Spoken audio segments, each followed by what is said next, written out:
हमारे पास जो नेक्स्ट है वो क्विक चेक है। ये जो कॉन्सेप्ट होते हैं इसको रिफ़्रेश करने के लिए होता है। पहला क्वेश्चन है कि जिंक ऑक्साइड रिएक्ट करता है HCl के साथ में क्या देता है, जिंक क्लोराइड दे देता है। जबकि सोडियम हाइड्रोक्साइड जब जिंक ऑक्साइड रिएक्ट करता है मतलब क्या देता है, सोडियम जिंकेट देता है। कहते हैं आप इसके रिएक्शन लिखें, वो प्रेडिक्ट करें कि टाइप कौन सी है ऑक्साइड की।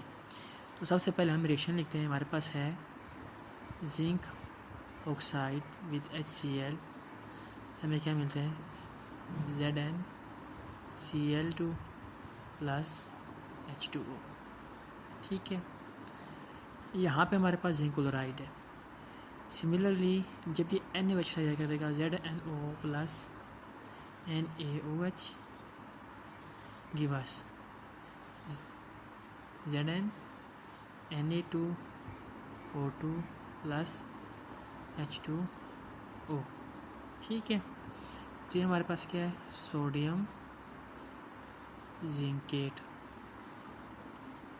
ठीक है, अब ये जिंक ऑक्साइड HCl से भी रिएक्ट कर रहा है, सोडियम हाइड्रोक्साइड भी रिएक्ट कर रहा है, तो हमारे पास ये कौन सा ऑक्साइड होगा, एम्फोटेरिक ऑक्साइड होगा। ऑक्साइड्स के लेक्चर में हमने पढ़ा था कि ऐसा ऑक्साइड जो एसिड के साथ भी रिएक्ट करे और बेस के साथ भी रिएक्ट करे, हम उसे क्या कहेंगे, एम्फोटेरिक ऑक्साइड। ठीक है, या वो एक्ट एज एन एसिड भी करे और एक्ट एज एन बेस भी करे। ठीक है, तो ये था हमारे पास पहला क्वेश्चन। दूसरा क्वेश्चन कहता है why aluminium chloride is acidic halide but not NaCl। अब हैलाइड एक्चुअल में हेलोजेंस में क्लोरीन आ रहा है, मतलब जो AlCl3 है वो एसिडिक क्लोराइड है बट NaCl इज़ नॉट। तो आपको पता है कि जो NaCl था हमारे पास वो क्या था, न्यूट्रल क्लोराइड। ठीक है, neutral chloride do not react with water, do not react with water. ठीक है, जबकि AlCl3 था, इसके सामने पढ़ा था कि ये क्या करता है, हाइड्रोलाइसिस करता है और क्या बना लेते हैं, वाटर से रिएक्ट करके एल्यूमिनियम हाइड्रो ऑक्साइड। ठीक है, तो AlCl3 is acidic halide because it undergoes hydrolysis, जबकि NaCl रिएक्ट नहीं करता। ठीक है, वो क्या है, न्यूट्रल क्लोराइड है। ठीक है, जबकि AlCl3 क्या है, एसिडिक क्लोराइड है।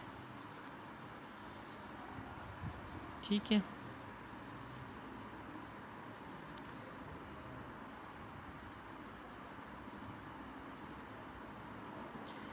अगर देखें तो ये हमें HCl का सोल्यूशन भी दे रहा होता है।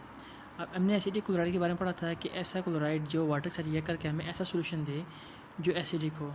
ये LCl3 वाटर से रिएक्ट करेगा, हमें क्या देगा, एसिडिक सोल्यूशन देगा। जबकि NaCl वाटर के साथ रिएक्ट नहीं करता, आइंस बना लेता है, ये हाइड्रेशन करता है और ये हाइड्रोलाइसिस करवा देता है। ठीक है, यहाँ पे हमारे पास एसिडिक सोल्यूशन प्रोवाइड हो रहा है, प्रोड्यूस हो रहा है।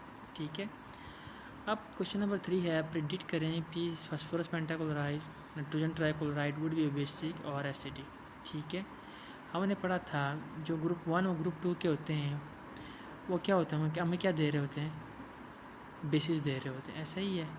ठीक है, जबकि हमारे पास नॉन मेटल्स की तरफ आए तो क्या देते हैं, एसिडिक दे रहे होते हैं।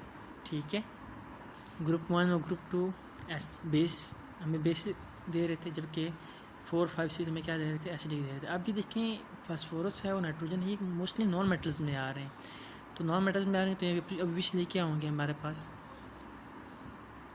ये होंगे हमारे पास एसिडिक क्लोराइड होंगे। ठीक है, एसिडिक होंगे तो ये रिएक्ट करेंगे किसके साथ, बेस के साथ, सॉरी वाटर के साथ करेंगे। तो वाटर से रिएक्ट करेंगे मीन एसिडिक क्लोराइड होंगे, वाटर से रिएक्ट करके हमें क्या देंगे, एसिडिक सोल्यूशन देंगे। फॉर एग्जांपल PCl5 है, जब ये वाटर के साथ रिएक्ट करेगा हमें क्या देगा, H3PO3 प्लस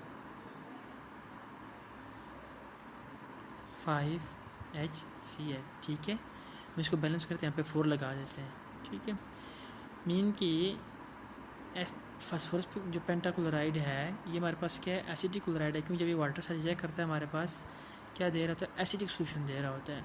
आप इस बेस के ऊपर देखें कि जो ग्रुप 1 और ग्रुप 2 के हैं वो में क्या दे रहे होते हैं, बेसिक दे रहे होते हैं, बेसिस दे रहे होते हैं, जबकि 4, 5, 6 हमें क्या दे रहे होते हैं, एसिड दे रहे हैं। जबकि ये फास्फोरस और नाइट्रोजन जो हैं ये नॉन मेटल्स की साइड की तरफ आ रहे हैं, तो हमारे पास ये क्या देंगे, ये क्या होंगे, एसिडिक क्लोराइड होंगे, और वाटर साथ रिएक्ट करके हमें क्या देंगे, एसिडिक सोल्यूशन देंगे। ठीक है, अब NaCl3 इतना रिएक्टिव नहीं है एज जितना कि ये फास्फोरस ये पेंटाक्लोराइड है, लेकिन ये भी वाटर साथ रिएक्ट करके क्या बना सकता है, tends to form acidic species although it is not reactive as PCl5।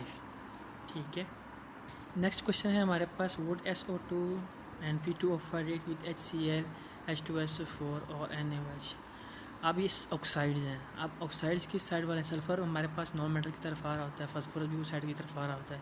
तो हमारे पास कौन से ऑक्साइड्स जो हैं, ये हमारे पास हो गए एसिडिक ऑक्साइड्स। जब ये एसिडिक ऑक्साइड्स हैं तो किसके साथ रिएक्ट करेंगे, बेस के साथ। अब ये ऑक्साइड एसिडिक है तो ये इन के साथ नहीं रिएक्ट करेगा।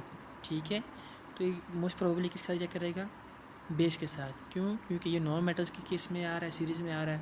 तो हमारे पास क्या हुए, एसिडिक ऑक्साइड्स हुए, SO2 P2O5 हमारे पास क्या है, एसिडिक ऑक्साइड्स हैं। ठीक है, तो ये मोस्ट प्रोबेबली किसके साथ रिएक्ट करेंगे, सोडियम हाइड्रोक्साइड के साथ। तो SO2 प्लस NaOH, तो हमें क्या दे रहा होता है, Na2SO3 प्लस H2O। अब इसको बैलेंस करने के लिए हम क्या लगा दें यहाँ पे 2। अब P2O5 को देखते हैं, P2O5 plus NaOH give us, हमारे पास Na3PO4 प्लस H2O। अब इसको बैलेंस करके हम 6 लगा दें, यहाँ पे हम 2 लगा दें। ठीक है, तो ये इस तरह के क्वेश्चन थे। आई होप आपको समझ आई होगी, तो थैंक यू।